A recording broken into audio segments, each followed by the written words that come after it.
welcome to the latest Moviescramble podcast. At the time of recording, we have reached a milestone 40 episodes, so thank you for hanging in there with us. Also at the time of recording, we have had the promise of a return to cinema cruelly snatched away a mere 24 hours after booking our tickets, but we will not be bitter about that. That's just the way things are. I am joined by the two most handsome men in podcasting today, John and Simi. John, how are you? Disappointed, like you say. Cruelly snatched. I had booked the preview of the Conjuring film. That was the only one I'd actually booked because the Cineworld in their infinite wisdom hadn't listed my local cinema with any films for the next week or so, and then they did. And there was this lovely grace period of about 3 hours where films were available, and I thought, no, I'll just wait and book at the weekend. But so I've avoided disappointment in that way, but in other ways, yeah, really pissed off about the whole thing. I know. And Simi, how are you? Recovering from your multiple bookings being cancelled? Yeah, I still haven't had them notifications are cancelled yet. I'm the same, and it's like I was thinking about it last night, and it's like, yeah, it's first world problems. You know, the idea of like the cinema's being cancelled, but the last time I checked, I do live in the first world, and I do have first world problems, and that's a privilege that I do have, but it's also relative to what my problems are. And for me, going to the cinema was a big escape and something that really, really assists and helps my mental health, and not having that has been very detrimental. To get it back and have it just like taken away in such a short period of time was a real knock, because it's not an isolated incident, it's just another blow over, you know. Yeah. I think you put it nicely last night when you said that we're still technically in our 2-week circuit breaker from October, but you're right. There was that little glimpse where I had a Cineworld e-ticket on the app, and I had it there for 24 hours, and now it's gone. But that hasn't stopped us, obviously, consuming good content, and the subject of today's pod is the Oscar-winning Nomadland, directed by Chloe Zhao. You are one of those lucky people that can travel anywhere. Yes, ma'am, I know. And they sometimes call you nomads. My mom says that you're homeless. Is that true? No, I'm not homeless. I'm just houseless. Not the same thing, right? No. My husband worked at the USG mine in Empire. I was a substitute teacher. It is a tough time right now. You may want to consider early retirement. I need work. I like work. The film centres around the story of Fern, played by Frances McDormand, a woman who has lost her husband, her job, and indeed her hometown has been wiped off the map of America, according to the title credits. So she swapped this traditional concept of home for a nomadic van-dwelling lifestyle at various locations across the American West. The film has obviously swept the boards at awards season, picking up Best Director, Best Film, and Best Leading Actress in the Oscars, the BAFTAs, the Golden Globes, the SAGs, and many others. This was obviously a first-time watch for all of us at home on Disney Plus, as opposed to in the cinema. Simi, what were your first thoughts watching the movie? I was very underwhelmed by this movie overall. As I was watching it, I understand why there was Oscar buzz. The film's Oscar bait. Let's be honest. You know, it's a kind of film you can see winning awards, and I thought it was okay. I thought the performance was really good. I thought it was well directed. The plot wasn't really doing much for me and engaging. I understand the message it was telling. I just didn't think it merited a near 2-hour runtime to tell that message. And I found it a little repetitive at times. Okay, now wow, that was not... You've totally knocked the wind out my sails. That was not the response I was expecting. John, did you feel the same way, or did you enjoy any of it? Obviously, this is a total thumbs down from Simi. No, it's not a total thumbs down. It's not a total thumbs down. John, what did you think of it, though? I did enjoy it because I knew before I went into it that it wasn't a plot-driven film. It was more of a character film. There are long periods of this film where nothing much really happens in terms of plot. It's more about the mood. It's more about the way that Fern actually goes about her business. And yes, it is repetitive, but in a way it's slightly hypnotic as well, because you get into her rhythm, and the rhythm of the film is that it's an easygoing film for something that's not really an easygoing subject. It's obviously people who are displaced, and having to live out of their vans, not homeless, but houseless, as she said quite early on in the film. So yes, I did enjoy the film, but I can totally get where Simi's coming from on this one. I am obviously, like, I could wax lyrical about this all day. I get totally swept up in it. I'm actually surprised that it didn't win a lot of cinematography awards, because I thought that some of the shots where it's like these beautiful, you know, pastel-hued landscapes and then these really tight sort of talking head type close-ups by contrast were really beautiful. So I'm surprised that it's kind of missed out on that. But what did you think of, I mean, obviously there kind of nothing really happens, but what did you think about this sort of depiction of this kind of nomadic community? Because actually it's something that I'm not really aware of, or was kind of a thing. I understand that places have seasonal workers such as Amazon, which we'll come on to later. I wasn't really aware that this kind of existed, and I thought that the sense of community was quite interesting. What did you guys think? Yeah, I agree, and I think that's one of the kind of biggest takeaways I had from the film in terms of my criticism as well. Was I thought there's a very interesting story here in terms of how these communities form, how they live. And I'm watching the whole film going, I think I'd have preferred to watch a documentary on this that would have told me more than this story that was being told. And I know, and I agree with what John was saying, it's not necessarily about the plot, it's about the character and its message. But I just kind of felt that I would personally prefer to hear all that if I was watching a documentary on that lifestyle than what I did see, because I just was like, right, I found it hard to get invested in it. And by the end of the movie, I was comparing it to Into the Wild, the movie Christopher McCandless, whatever it's called. And I had parallels to that. And I just wasn't really invested in the journey with this, unfortunately. I don't know if that's maybe because there was a focus on this, you know, Frances McDormand character, because she really does sort of drive the narrative slow as it may be. So I feel like perhaps maybe you didn't get to know enough about the supporting cast, if you want to put it that way. But it did have a kind of documentary feel to it, I felt at times. Yeah, I think that's why the parts as well. It was that kind of like documentary style feel to it. I can't find myself. It was very authentic. The movie was very, very authentic. I felt how it was telling the story, but I think to me it was a kind of case of just make a documentary if you want. I felt like, well, it was based on a non-fiction book, so that's probably where that feel comes from. The adaptation was quite true, I believe, to what the original source material was. Yeah, I don't know. Like, I feel like it was quite. I think it had this documentary feel as well because it had quite a strong message to it as well. And I don't mean messages in like your kind of typical Oscar bait. Like, I do feel like there was like real social commentary on, you know, certain industries, as in how some have disappeared or how we treat people when they get to a certain age. You know, there's a real kind of contrast between, you know, when the character Fern goes to a job centre and she's basically told she's good for nothing, and then another character lays out all of her possessions in one tiny little blanket and that's all she has to show for herself. I feel like there's a real commentary around, you know, these people are all 50, 60 plus. Is this right how we're treating them? Did you guys get that as well, or am I being too much into it? Oh, no, definitely. I thought it was. I didn't think the messages of the movie were subtle, but also I didn't find them preaching either, which I really liked. It wasn't a kind of case of like hammering you over the head with capitalism is bad and look how it destroys people and look how America just discards its citizens when they're of no longer of use to them. All those messages were there, I felt, but they weren't hammering you over the head with it. And in that way, I kind of think it made you feel more sympathetic towards our plight. And I know not every film has to have a kind of like happy ending or a kind of conclusion type of thing. I totally get that. But with this, I just can't, as a movie on, I'm just feeling more and more sympathy for her. I need something to kind of show that, I need some kind of journey. The journey felt flat to me in a way. I didn't really think we kind of learned much from the character from start to finish, other than she just keeps on this journey. But that's the point as well, the fact that the journey is just continuing and there is no end to it. I mean, I felt the bit when she was celebrating the new year with the sparkler really depressing. Yeah.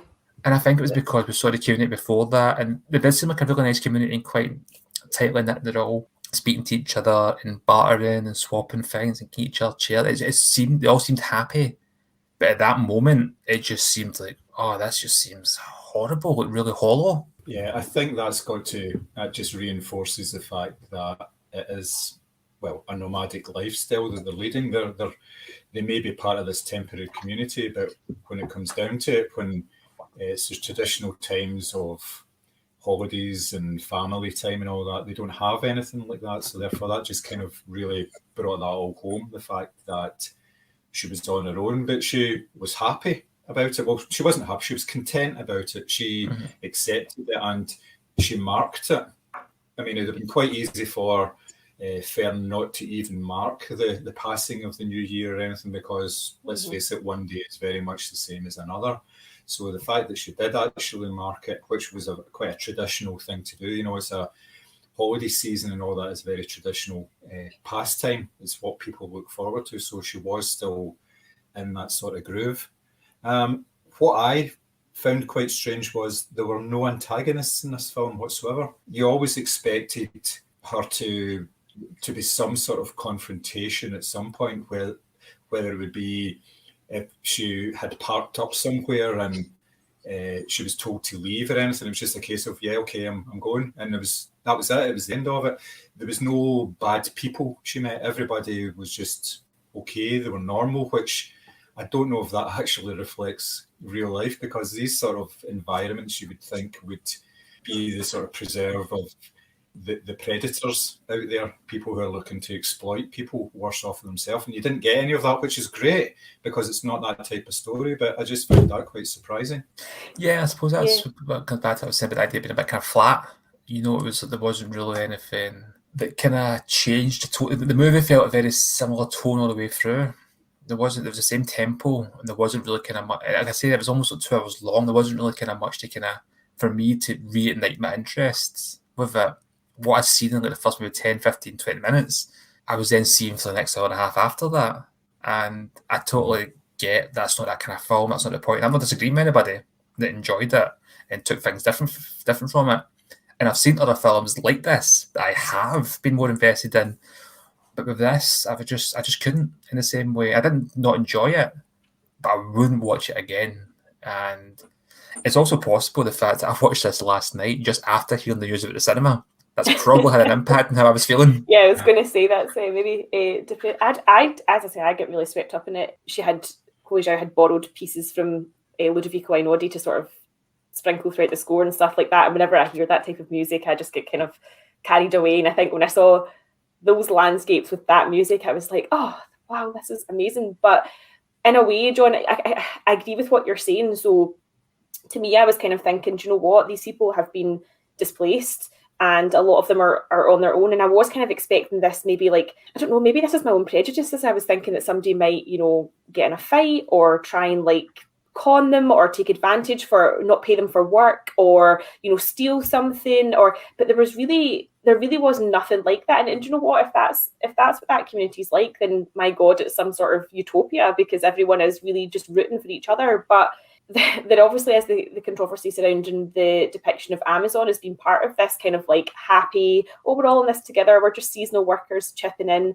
But I actually didn't feel that was, again, I didn't feel like that was that big of a deal. I had read maybe perhaps too much beforehand and was expecting that, you know, they were going to like portray Amazon as, you know, basically like Disneyland. But again, it was just another job like the other jobs that she had, whether it was cleaning up a trailer park or flipping burgers. It was just another seasonal job. So I didn't quite understand the controversy behind that.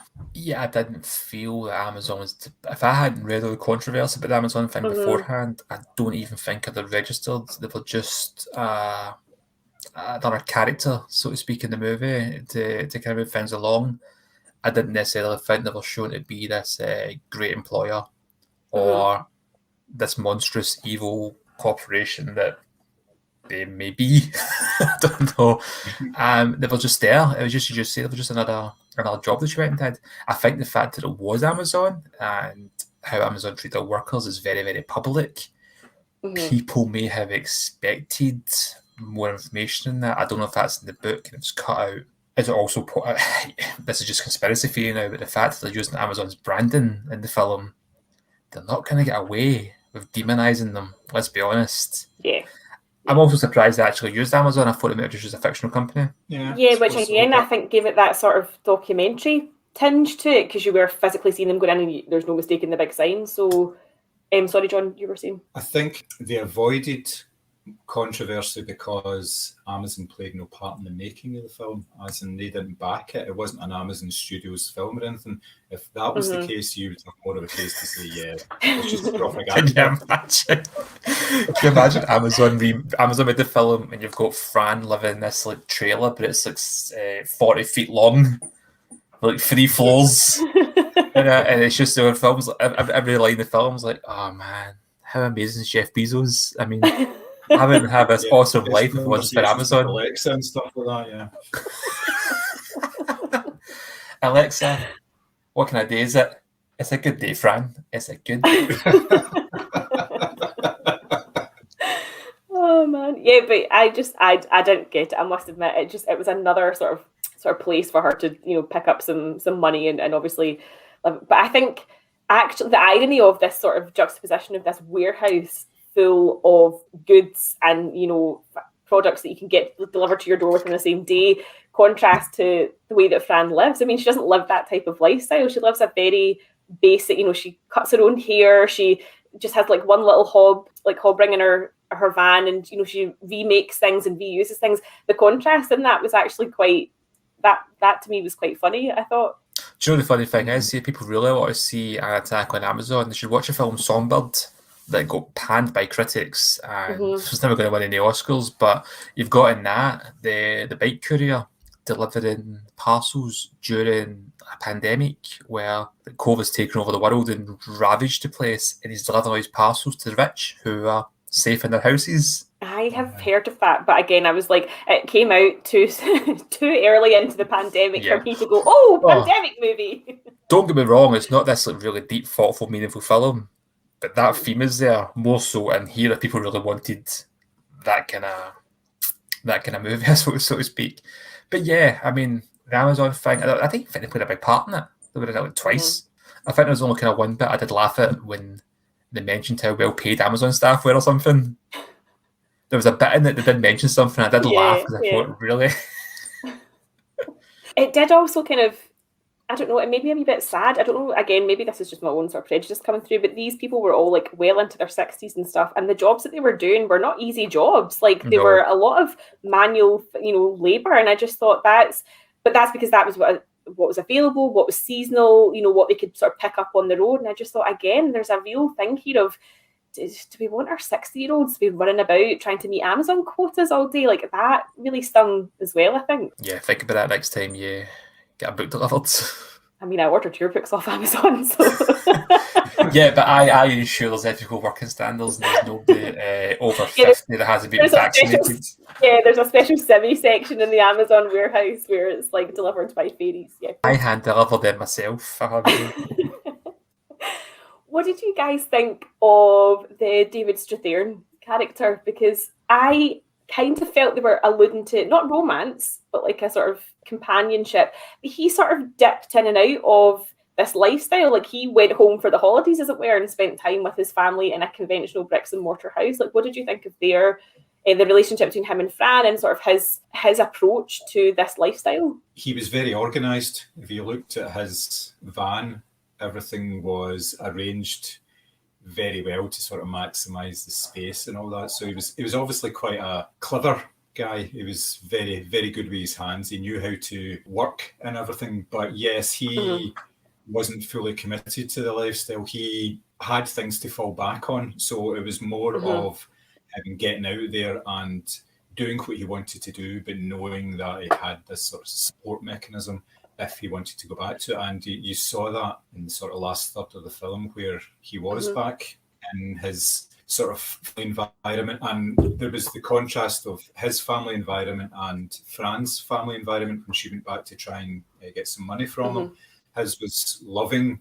He was sitting down and he was playing piano with his son, who apparently his son actually wrote that piece of music for the film as well. Oh, and wow. He plays it live. On the soundtrack, it's the actual music from the scene. Oh, right, so okay. There's lots of bits and bobs in the background. You can hear people moving about and stuff. It's very, very nicely done. So yeah, there was the contrast between the two. She didn't have this environment she could go back to and feel safe, but he did. And I think that pretty much seduced him in the end. He got comfortable going back to that, and he didn't feel the need to go out on the road anymore and do the seasonal stuff, because I think he felt it was just too much. It was past him, you know.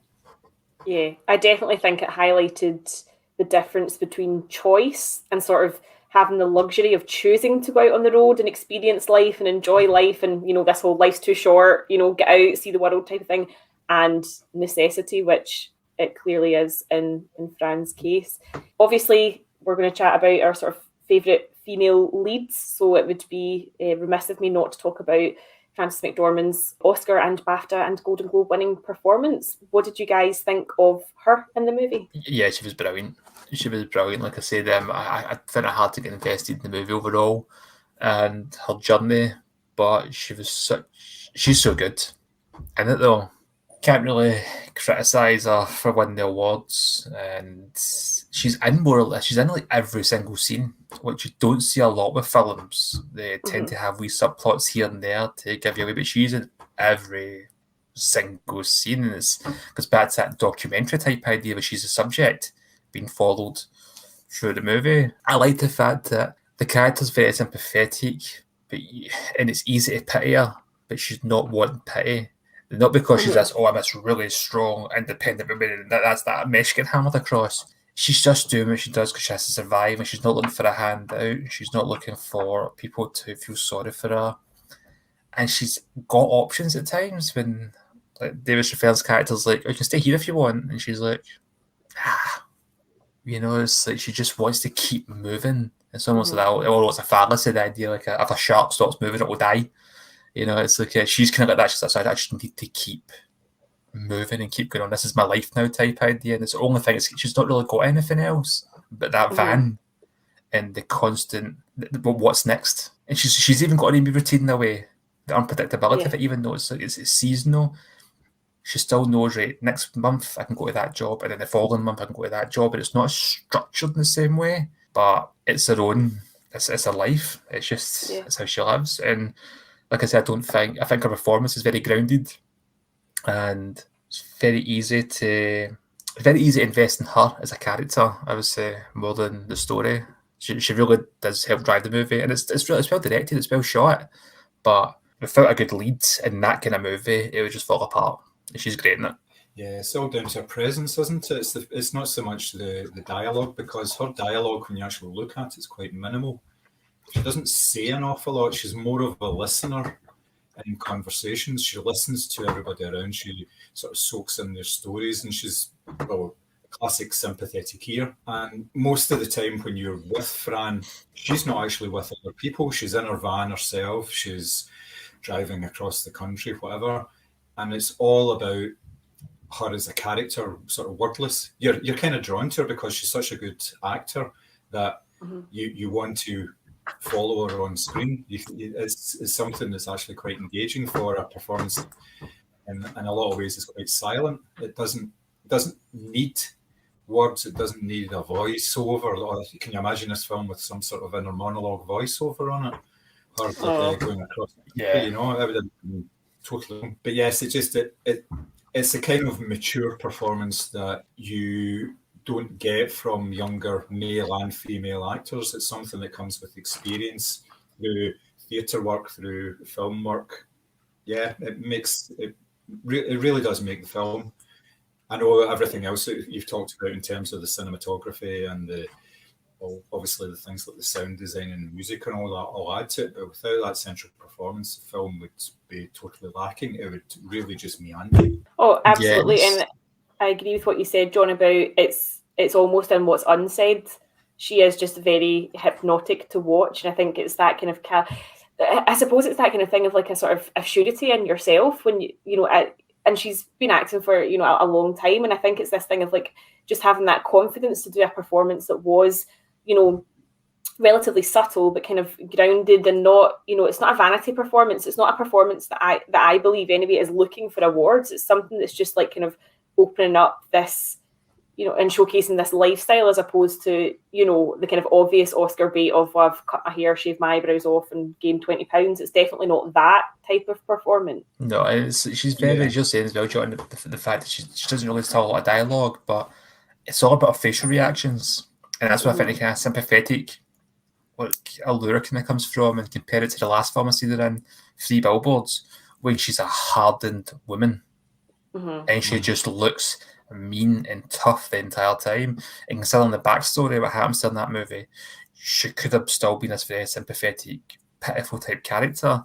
And here, it's the same person, and her face is just so soft, and her features and how she reacts to people, this warmth she just generates. And as Jules said as well, there's no really kind of antagonist to kind of bounce off. There's a couple of scenes now she's kind of saying you can't park here and stuff like that. She just how she reacts just draws you into her without it being a conflict. There's sort of inherent curiosity about her as well. There's the scenes where I think it's one of these big open parks. It's almost like Death Valley or something like that, and she's and exploring everything, and just the look in her face, the look of wonder in her face that she's seeing something like that. It's just and that kind of gets carried over in the way that she looks after her van, and she's always trying to make wee improvements to it and all that. She's always thinking about what she's trying to do. So but it's very subtly done. It's a very different type of performance. And this is one of these rare films where somebody actually goes to the toilet as well. She does that quite near the start. She's peeing at the side of the road. You don't see that in a performance in these type of films, or any type of films, really. I mean, you don't see Superman taking off his tights and with flash, you know. Although I would love to see a movie like that and just see kind of like he's cutting like holes in buildings and stuff. It's like, oh no. Why does that not surprise me that you want to see a movie where Superman goes to the toilet? I have seen they do it in Ghost Rider, and it's horrific. It's so bad. The second Ghost Rider film, when he's pissing on the bad guys, and it's just got a flamethrower. Oh, right, okay.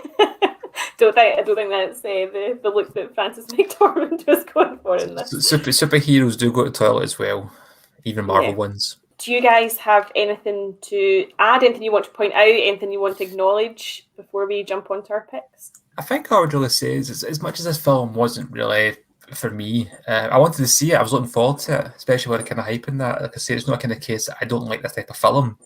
I do. I just didn't really love this particular film. I did not enjoy it. I wouldn't go and see it at the cinema if it came out.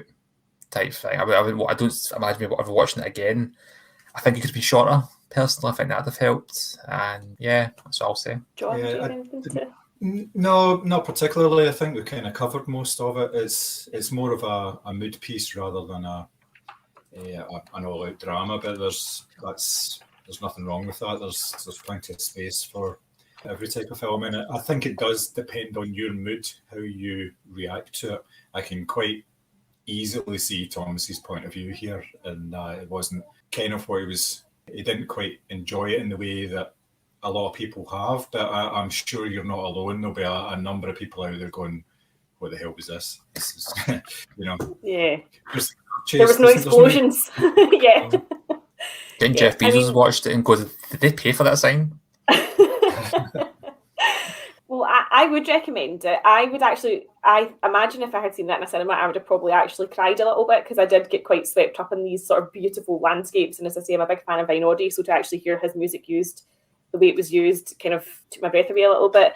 I definitely would recommend it. It's not going to be for everyone, because I do think it is quite slow, and it's not something that is sort of peppered with lots of excitement. It really is just somebody living their life, sort of documentary style. But I definitely would recommend. What about you, Simi? Would you recommend it? I would recommend people watch it and make their minds up with it. I wouldn't tell anybody not to watch it, just because I didn't particularly get a lot from it. But yeah, I would still recommend people watch it and make their own mind up with it, because I think it's at least worth seeing. John, you? Oh, definitely, yeah. I totally recommend it. It's one that's really worth seeking out and having a watch, just partly because everyone will have read something about it now, so you may as well take a chance to actually see it. Yeah, and that's obviously for those of you who have access to cinema. outside of Glasgow City that could still go and see it. But it is, of course, on Star through Disney Plus, so if you want to seek that out, you absolutely can. So, obviously, having watched Nomadland and our discussion, you'll have heard that we feel like Frances McDormand really drives this movie forward. So we thought it'd be good to focus on strong female leads for our picks. I believe I'm actually first, so I will kick things off with Joseph L. Mankiewicz's 1950 movie All About Eve. And of course, I am referring to Bette Davis. For me, when I think of classic Hollywood cinema, this is one of the first films that springs to mind. And for me, this is, Bette Davis doing Bette Davis at her very best. She's all eye rolls and hair tosses and catty comments. It really is just such a fun watch. She stars as Margot, who is an aging Broadway star who seems to be the only one who can see through these sort of nefarious intentions of the doe-eyed ingenue Eve, played by Anne Baxter. Again, kind of similar to Nomadland, it sort of speaks to the aging process. She's an older woman who's kind of dismissed as jealous or rendered invisible when new talent comes on the scene. And yeah, Davis is just, as I say, she's at her best. It's given to some really great one-liners. She's waspish, she's rolling her eyes, and she's just got no time for anyone's shit, basically. And she quite frequently calls out the double standard within the acting profession of how men are allowed to age and obviously women aren't. Interestingly, both Anne Baxter and Bette Davis were nominated in the Best Leading Actress category for this film, but I'm going to thoroughly maintain that this is Davis's film and this is her at her best. I assume you both have seen this. It's a bit of a classic. Haven't. What? It's so good. It's like the original Single White Female, but a million times better. John, have you seen it? I have seen this, yeah. I saw it part of my sort of film education, if you like. It wasn't an education at the time, it was just watching the telly. But yes, it's one of the classics. Bette Davis is just phenomenal and it's just such a good performance. I think, is it George Sanders? Is he in it as well? Yeah. And he's such a great screen presence, and sort of paired up with Davis, they were just brilliant on screen. Just loved this movie. And it obviously talks about Hollywood and stage work and all that as well, and how people are treated and everything. Yeah, it was great because I think Davis was coming to the end of her almost like glamorous leading lady roles. It was moving past that. This was the late 40s, early 50s, I believe. It's 1950 spot on, yeah. Yeah, so she had been about for at least about a decade already and been through the whole Hollywood mill at that point, and she wasn't getting the ingenue roles or anything anymore. It was more adult roles, and it was becoming more difficult, and her career kind of, in a way, sort of mirrors that of the film, the way that her career went after that. It's really interesting, really, really good. Yeah, it's just...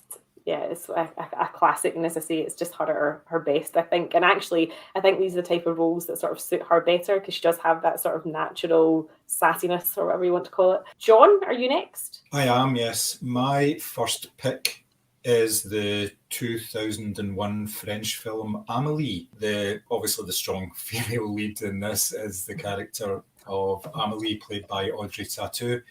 This is just a fantastic film. It's classed as a whimsical romantic comedy, if you like, but the character of Amélie, who has grown up in a very strange environment. Her parents were very particular type of people. Her mother was quite strict and distant up until the point where somebody fell on top of her from I think it was the top of a church tower or something that she got crushed, which was quite a funny moment, which it shouldn't be. I shouldn't be laughing at things like that. And her father, who was a doctor, was distant. And there's a scene in it quite early on where it describes how a little girl, all she wants is to get a hug from her father.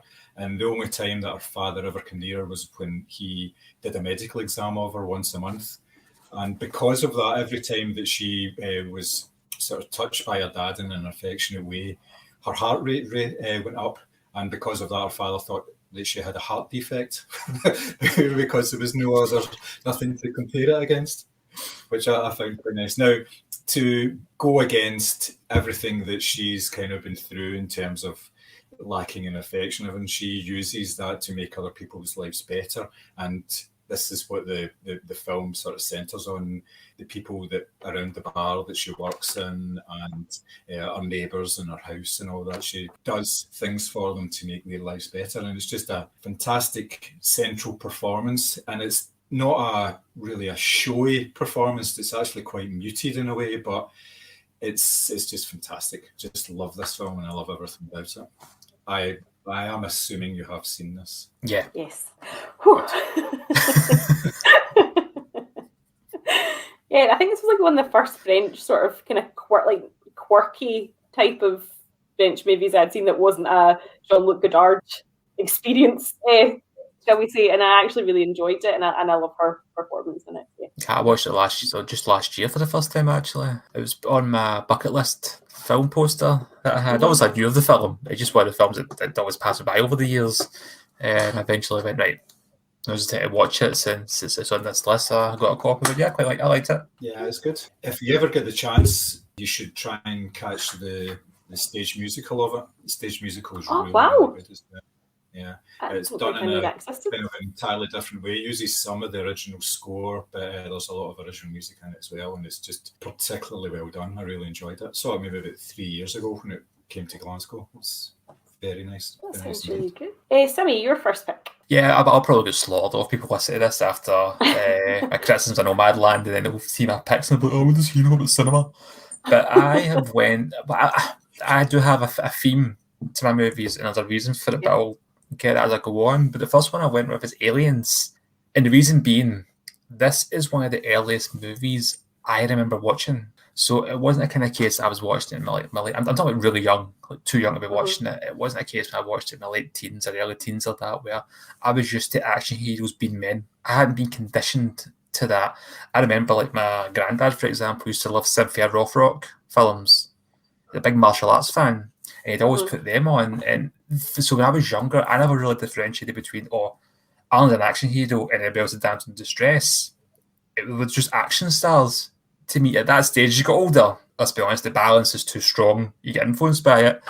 But Aliens is one of the first movies I watched, and I picked that over Alien because I think Sigourney Weaver really stands out more as Ripley in this. She really comes into her own, and it's not because she's this like real tough, badass, trained super soldier type thing. She's just a survivor, and she's contrasted against all these trained Marines to fight the aliens, and she is the only one with any sense. Well, her, the young girl, Newt, it's a pain in the arse, but and the whole, especially the extended cut of Aliens, really delves into her backstory and explains she's just a mother, and that's where the bond becomes with Newt. That's why she goes to rescue and things like that, not because she's this super badass soldier. She's just determined, and it's very feminine in her motivations and her qualities. At the beginning of the movie as well, nobody listens to her. She's like, don't do this, don't do that. Guys like, yeah, I'll do this and do that. I'm in charge, and you'll die. And it's like, yeah, maybe you should listen to her. But I think she's absolutely brilliant in this. She's not had to kind of like bulk up and look like an action hero. She just comes across very, very real, like a person who's just been unexpectedly had to survive and grow into this role. And let's be honest, she is totally badass in it. It is like the scene when she's like staring down the alien queen, which is interesting as well for the time as well. You've got an alien, the villain's female, the hero's female, and you've got this kind of standoff with this big giant alien head in her. I think it's just brilliant. And then obviously at the end, when she's in the big forklift, the power loader, and she's got the great lines like "Get away from her, you bitch" and things like that. She's just a brilliant role. I absolutely love it. I know you've both seen this movie. Hey, Mary, don't do this to me. I've only ever seen the first one. I'm really sorry. I have been told that Aliens is better than Alien, and I really enjoyed Alien, but I haven't seen the second one. It's on my film education list. It's a tough one to say if it's one's better. I prefer Aliens. But Alien's a horror film, and Aliens is an action film. They're very, very different movies. Please, for the love of God, go and watch it tonight. Watch the extended cut. It's so much better. Would you agree, John? Yes, he's got the full box set, so I'd have no excuses. Yeah, I would agree. How have you never seen Aliens? Sorry, John. You should watch the extended one, yes. I watched Alien and I did really enjoy it. As I say, I think it's just been one of those things where, Christ, there's so much to watch. Like, I'm trying my best to watch everything in the world before I die, but it's not quite made it to the top of the list yet. But I will watch it. Yeah, watch Aliens tonight. Don't get me wrong, there's bits of Aliens apparently it's been seen as problematic, but yeah, Okay. that's another reason to watch it, in my opinion. Yeah, no, I mean, you can't really, I don't think you can judge everything through the lens of the era that you're living in as opposed to when it was made, but that's a whole other story. Anyways, my next pick is 2006 Pedro Almodovar film, Volver, where I will obviously be talking about Penelope Cruz. I actually didn't know which Almodovar film to pick. It seems crazy. He's made a career out of strong female leads, but I went with this one basically just because I think Penelope Cruz is absolutely stunning. And actually, she's really incredible here as well. It's this kind of like sort of tragicomedy of a woman who goes back to her familial home. She's sort of tending to her mother's grave and she's sort of fending off this drunken, predatory husband that she has, and she's trying to protect her teenage daughter. And sort of halfway along the way, she kind of realizes that her mum, who she was pretty sure was dead and buried, is still alive because she's just found her in like the boot of her car. It's a film it's kind of typical Almodovar in the sense it's kind of madcap, but it also has these really strong emotional sort of familial relationships that it explores. And as I touched on, there's this, Raimonda has this drunken predatory husband who's going after her teenage daughter, and it's about loss and it's about family relationships between mothers and daughters and sisters. And it actually just gives Cruz the chance to show a bit of range because she's really good at the sort of comedy. The scene where she's under the bed and she's like, "It smells like farts. There must be a ghost in here." And she's really funny and she does that sort of physical comedy. But equally, there's the scene where she sings the song Volver and tears are absolutely streaming down her face. And her relationship that she has with her teenage daughter is really believable as well. Like, she is fiercely protective of her. She's sort of lioness in her stature and the way she carries herself. So she's really good at the sort of comedy and the darker bits as well. And obviously, being an Almodovar, it's extremely colourful.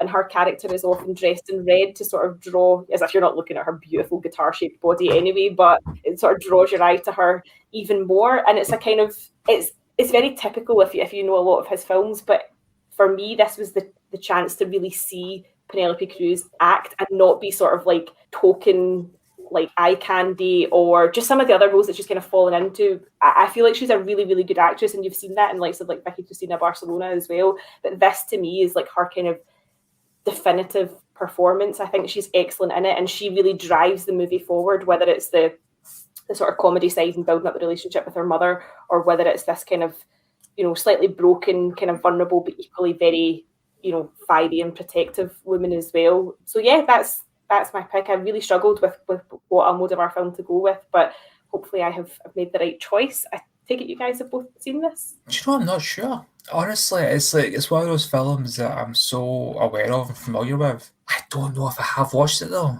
I would need to watch it again. To know if I've seen it. And it's so I'm so aware of my conscience, but I suppose it's kind of Amelie in that sense as well. There was that kind of film that was kind of like mentioned about, you've seen it so much, I thought, have I seen that? Then I watched it, but I definitely haven't seen this. I'm like that with Volver, I don't know if I've seen it. I don't think I have, but I wouldn't be surprised if I had, and just it's not I can't remember it because if anything bad. I mean, how many films have you seen over a lifetime? And there's films you forget about. You should do that last year. You could do that at the cinema. Most times, did I see that last year? So yeah, I honestly don't know if I've seen it. I don't think I have, but I wouldn't rule it out. John, I take it you have seen it. You're quite a big Almodovar fan. It's one of my my rough top 10 list of all-time films. I love this movie. It's just fantastic. Yeah. I've seen it a couple of times now, and it's just, it's sumptuous. Like you say, Penelope Cruz is just amazing in it. And in a way, it was kind of a gateway drug for the rest of Almodovar's back catalogue, because I think I saw that one first before seeing anything else, and then just went from there into like Tie Me Up, Tie Me Down, and All About My Mother and all these stuff, and Talk to Her and all this. Oh man, it's just this. It's opened up some really nice stuff. There's a new one just out. It's A Human Voice, with which Tilda is Swinton, Tilda Swinton one. That's actually getting a one-day cinema release next week, I believe, which is no use for us, obviously. Because it's just a 30-minute short film, but it's absolutely amazing. Another really strong female performance in that. Well, in fact, it's the only performance in it. She's the only person actually on screen, I suppose. So, but yes, Volver is it's like chef's kiss, just perfection. Yeah, it really is. Well, your pick. My next pick is a 2014 action thriller called Everly, which stars Salma Hayek. Now, this is a very typical action film. Everly is a character who is a prostitute. She's trapped into sort of a sexual slavery for the Yakuza. And basically, the first time you see her, she's just actually closing a bathroom door. She's obviously been beaten and abused, and she basically can't take it anymore. So she decides to fight back. And pretty much the whole film is her battling against either the guys that are in the room, anybody that comes into the room, the police, this this mad sadist character, and the big boss at the end. It's bloody, it's gory, it's completely over the top, it's quite unbelievable in what you're actually seeing on screen. It makes very little sense, and it's fucking amazing. It's just a brilliant movie. Salma Hayek is just fantastic as this, not a kick-ass action hero, because she has something about her. She knows her way around a gun, but she's not totally over familiar, so she's not taking people out sort of John Wick style. There's a few accidental deaths and things like that, and it all works really, really well. There's some fun moments in it.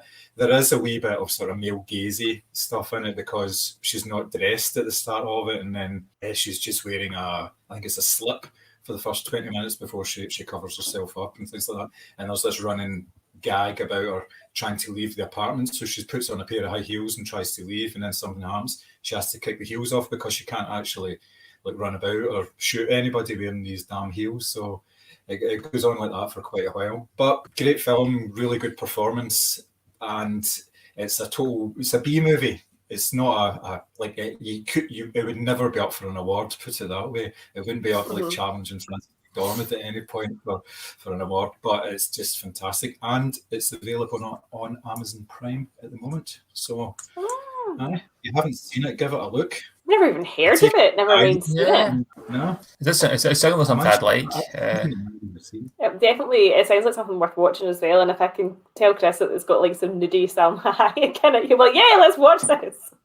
Yeah, I mean, that should be the tagline. Yeah, friends. You're going to get an audience that way. Sorry, I'm probably cancelled now. But no, I mean, that does sound like something. I do like Salma Hayek. I think she's brilliant. I really like her roles in this. I think that's going to be a lot of fun. Mm-hmm. That sounds really good. The thing with that as well is when you watch something in Amazon Prime, it gives you a list of all the other stuff. You know, if you watch this, you would like all this. So, and at the bottom of it, there were, I think there's 3 different Cynthia Rothrock films actually listed there as well, because there's a whole pile of them on them. And I was almost down the rabbit hole because I started watching a film called Miss Meadows after it, and it's a Katie Holmes film where she's a bit of a sort of it's not a revenge film, she's a vigilante in it, which is just a weird film, but that kind of leads you down into all these crazy martial arts films as well, you know. So I could be there for days watching that sort of stuff. Very interesting. But you're going to say Katie Holmes' Escape from Scientology. Now that's a vigilante film I would watch. You want to talk about Amazon suggestions? A film popped up my suggestions the other day called Killer Rack, about a woman that gets a boob job and it grows tentacles and stuff and kills people. What the fuck have you been watching? Yeah, did you watch to get a recommendation like that? That's what I know. Yeah, I was was wondering myself. Side of it, or was it the boob side of it? The kind of Sammy's been watching hentai on Prime. There's also the Call Girl of Cthulhu, and I'm like, yeah, I don't know. Did you watch Teeth? Is that it? Did you watch Teeth? I haven't watched that, but I think I need to create a new Amazon account and start from scratch. Burn the other one. Yes. Oh man! Right, sort of a burner account, you can watch stuff on it, and nobody actually has to what's in the list. Yeah. I think this is going to need to become a burner account at this rate. Yeah. A gen-proof account, yeah, definitely. Your next pick, Sammy. See, you kind of joked there, John, about that was a film that was going to kind of rival Frances McDormand for Best Actress, but I actually think this is a film performance that could have, perhaps should have, and was completely overlooked, and I think it's because of the genre. I'm going for Elizabeth Moss and The Invisible Man. This is a science fiction horror movie. I think it's a lot cleverer than people maybe give it credit for when it first came out. Her performance is absolutely brilliant in this, and the only thing that harms it is it's a horror film. You know, you put that before you take away the fact that this guy's invisible and tormenting her. You just make it this like dark, serious drama. She's kind of a words thrown at her left, right, and centre. She's absolutely 100%. brilliant in this. Yep. Absolutely brilliant. She's so real. And again, the idea that the movie is quite fantastical, although the themes are very, very real. With the fact that her ex-boyfriend's totally gaslighting her by faking his death, wearing an invisible suit, and then tormenting her, and everybody thinks she's insane. And how she portrays this, she's the only sane person in the asylum, so to speak, but everybody else is acting so like calm and normal around about her, and she's just like in a different movie. But that's the point, because it's only her that's experiencing all this like drama and pain, and she's so good in it. And I think the fact that a lot of horror movies have a kind of fallacy to them, and it can be true to an extent, that women are really hard done to, and you get a lot of kind of movies that like B movies, bargain bin slashers and that, where women are just eye candy.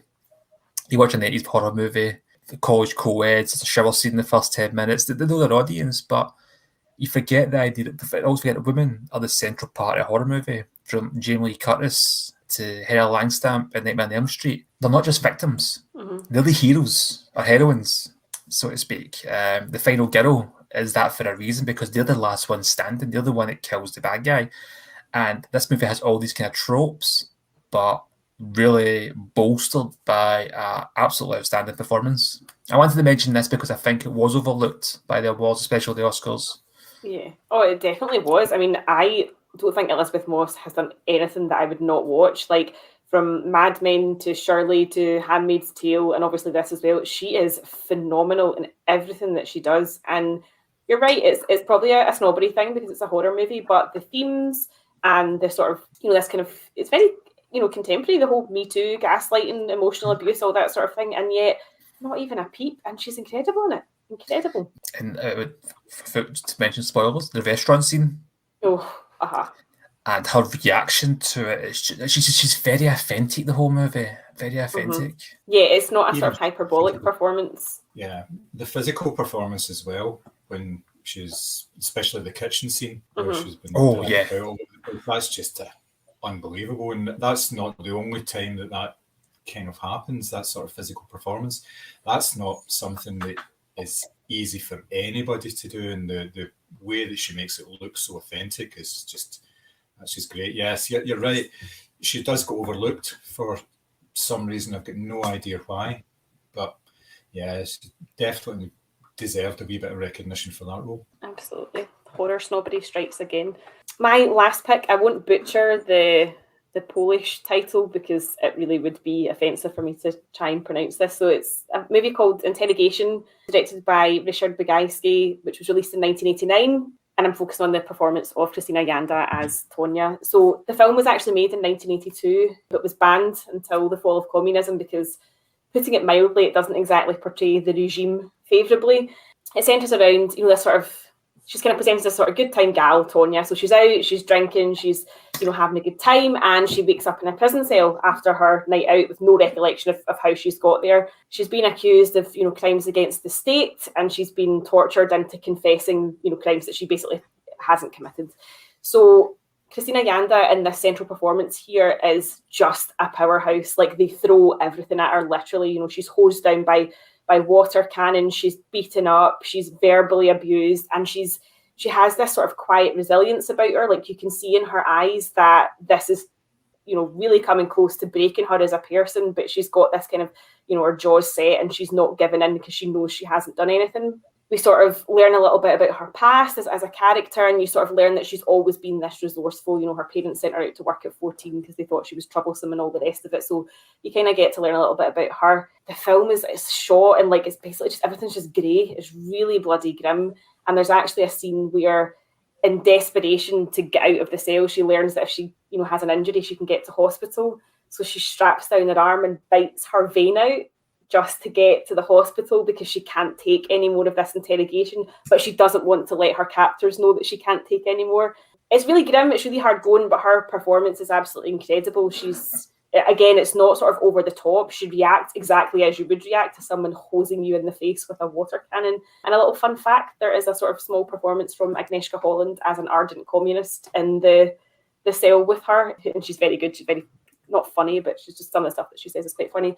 It's not a kind of particularly well-known film, I don't think, but her performance it really, really sells it and kind of holds the whole thing together. Have you guys seen this movie at all? Or I haven't, no, but it's, again, it sounds really up my street. I love my kind of Soviet era cinema and things like that. Yeah, I've definitely watched that. Yeah, sorry for spoiling a bit about the vein then, but it always stands out to me as being like, oh fuck. So yeah, no, you're describing it there, I was kind of like, oh Jesus. Yeah, her, as I say, her performance is very good. Like, there's so much going on in it. It's almost like, and because it's kind of grey and stuff like that, you kind of feel it's almost like a silent movie. There's a lot being said that's not being said. If that makes sense. John, your last pick. My last pick is the 2017 film The Shape of Water, and obviously the character of Eliza is the strong female character in this film. It's played by Sally Hawkins. She is a woman who was found as a young child abandoned. She can't speak, and she works as a cleaner in a secret US research facility. And the story basically centres around her and the fish man that is brought in, and the relationship that she forms with him, and then she tries to help him escape from the facility because obviously an animal in captivity is not really an animal at all. It's not free in any way. The performance by Sally Hawkins is just amazing because she doesn't speak for the whole film. Well, apart from one scene where she sings, I believe. But everything is done through gestures, through sign language, basically through looks. There's nothing verbal about the performance at all, and because of that, it's such a strong performance. It's just totally captivating, and it's the centre of the drama, and it's the centre of the film as well. Now, I know for a fact both of you have seen this film, so what do you think? Yeah, no? Yeah, no, definitely. I agree with you. I think it's a great performance, and it's that kind of movie you're kind of watching it, and at times you're kind of like, yeah, but he's a fish. He's kind of like a creature from the Black Lagoon type monster. And once you kind of go over that hurdle every so often, which it keeps coming up to me when I was watching it, there's a wee bit of kind of absurdity to it. It's brilliant, and she's so good in it. She really is. Yeah. It's a great performance. It's a great film. I really liked it. But yeah, her performance really kind of carries this kind of human element to it, and the connection with this quote-unquote monster. But is it the real monster? No, that's Michael Shannon. But, it's always Michael Shannon. It's always Michael Shannon, yes. Yeah. But no, yeah, she's brilliant. A great performance. I don't like the word quirky. I think it's more subdued than that.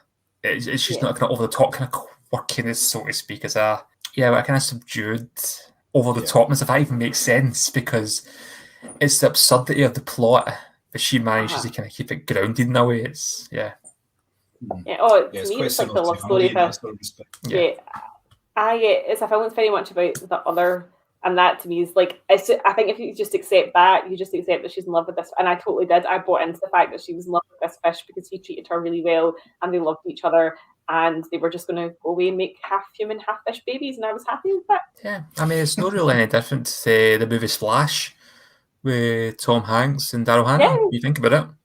Beauty and the Beast. It's almost like a remake. Yeah.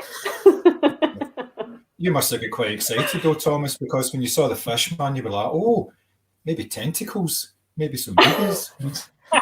Well, not only was I thinking that, I was also thinking there could be a sequel to this, and then right for a few sequels next, a wee fish army to come back and like invade the world. Coming after Michael Shannon's kids, yeah, definitely. Your last pick, Sammy. I am staying with horror theme in this one, and it's annoying though because it's a really good topic, and there was so many films I thought about that I hadn't seen in so long. I wasn't so familiar with, so I didn't pick them. So if people say, why are you just picking these shite films? I'm not picking them, I'm just picking them because the first ones came to mind. But I'm sticking with a horror theme, and the reason for this is that, like I mentioned in the last time, women tend to be victims a lot in films. They tend to be the focus of the killer. But in Misery, that's flipped in its head, and Kathy Bates is the killer. She's the villain. She is absolutely insane and psychotic. And although we talk about horror being overlooked a lot with the Academy, she did win Best Actress for this role. And although you could argue it's maybe a thriller, I think it's a horror. This movie is intended to scare you and terrify you.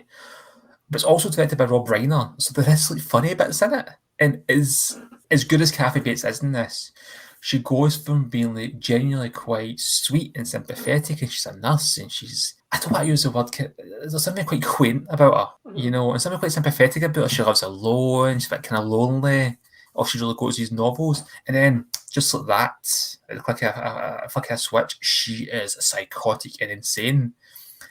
And sometimes really kind of like scarily so, and other times over the top so that it is pretty silly, but not in a bad way because it works within the confines of the movie. I think she's absolutely brilliant. Every time I watch this movie, this is how good I think she is, isn't it? I watch it thinking, could this have went another way? Did this film have to go the way it did? If James Caan just maybe played ball a wee bit more. and then I watch the film and go, no, it was always going to go this way. It was never going to go any other way. But that's why I think she's so good in it, because every time I watch it, I think, no, there's something happens. It's just that, no, she's just nuts for the start. She's just insane. She was always planning and doing this. But yeah, like I said, in a genre where women tend to be the victims of the killers of that, she's just so good in this. It's just brilliant. And like I said, she won an award for it. She won the Oscar for it. And I think it's incredibly deserved. Oh, I mean, she's terrifying. Like, I am really scared of her. She's a really good example of a female villain or antagonist, whatever you want to call it. And you're right, she's set up as this kind of like sweet middle-aged lady, and it's a shame for her because she's not got much going for her. But as you say, it was always going to end the way that it ends, and she is incredible. It does get over the top and it does get silly, but I feel like she's the type of actress who kind of still sells it and keeps it a wee, like anyone else, it would have become almost comic. But I think with Kathy Bates, you're kind of in safe territory there with, like, you know, she sells that performance. Yeah, there's also the scene as well. I don't want to spoil it for people that haven't watched it, but there's a scene when she kind of like comes into like Paul Sheldon, James Caan's character, Paul's bedroom, and he wakes up, she's kind of sitting into the bed, and she's just really depressed, and you feel really sorry for her. Then you remember she's a psychotic nutjob. But that's my point of how good she is, in that she makes you feel sorry for her, she makes you feel sympathy for her, and she also makes you terrified of her. Yeah, she makes you feel all the feelings. Yeah. John, sorry, you were going to say something there, John, sorry. Yeah, it's another example of a character that couldn't have been done by a younger actor in any way. It has to be someone with a bit of experience behind them, because they're bringing a certain level of like gravitas due to their age and everything. It's not just an acting performance, it's more than that. They've drawn so much into it, and it really works. Like you say, it's a absolutely fantastic performance. A really good film. Yeah, exactly. I don't want to be like in any way kind of like offensive towards the Kathy Bates of that, but you can imagine this movie and like you still got James Caan playing his role, but it's like Margot Robbie playing the role of Annie Wilkes. Yeah. It would just have a different prism to it completely, and the cast in this movie is perfect. And she's great anyway. She's brilliant, but in this particularly, yeah, just it's one of my favourite performances, just in general. I think she's so good in it. And it's the only Stephen King film to win an Oscar, which might not be the biggest surprise for somebody adaptations. I was going to say that kind of doesn't surprise me a wee bit, but yeah, I would argue it's probably one of the most well done Stephen King's. And the problem is, and I have a problem with Stephen King in the sense that I really love his novels, and it's like he totally phones in the last 50 pages. I find that quite a lot with his novels, so I kind of struggle with sort of adaptations, and I feel like this one's probably the best in that it does hold you right until the end. I don't think it really falls down on itself. Saying that, I just realised I was being quite harsh there, because the Green Mile and Shawshank Redemption not won Oscars. Oh, wait a minute. I don't know if Shawshank did, actually. I know Shawshank was a flop when it came out, and it kind of got really overlooked, but... Do you know, I really loved Doug Hutchison in the Green Mile. I thought he was the perfect villain, and then he turned out to be a big old pedo, so that really upset me. I mean, I just liked him be a normal villain, not that kind of villain. We do have a couple of tweets which I can read out. I asked the lovely film Twitter people if they had particular favourites. So at Zeta_short said Madame Mariette Colette comes to mind, which of course was from the film Trouble in Paradise, played by Kay Francis. At Munoz Games says Ashley Cummings' performance as Vicky in Hounds of Love will stick with me forever. And he also says he's sorry to bring this up again because he knows it will trigger me. Aisling Franciosi's performance as Claire in The Nightingale as well. And we have at JB Likes Movies, the classic movie guy, has said Maria Falconetti in The Passion of Joan of Arc from 1928. So a couple of really old classics, that early era Hollywood movies there, and a couple more modern performances. So thank you very much for letting us know your thoughts. You can, of course, get in touch with us on all the usual social media platforms at Moviescramble. And for the love of God, please drop John an email. There are inmates on death row who get more contact than John. It's podcast@moviescramble.co.uk. He's getting a bit lonely, guys, and it would be lovely if you could share the love. So that is it for our Nomadland podcast. As you heard at the beginning, we are back in lockdown, so there may not be some new releases on the next pod, but we will certainly try and keep up the chat. But for now, it's goodbye from me and my esteemed colleagues.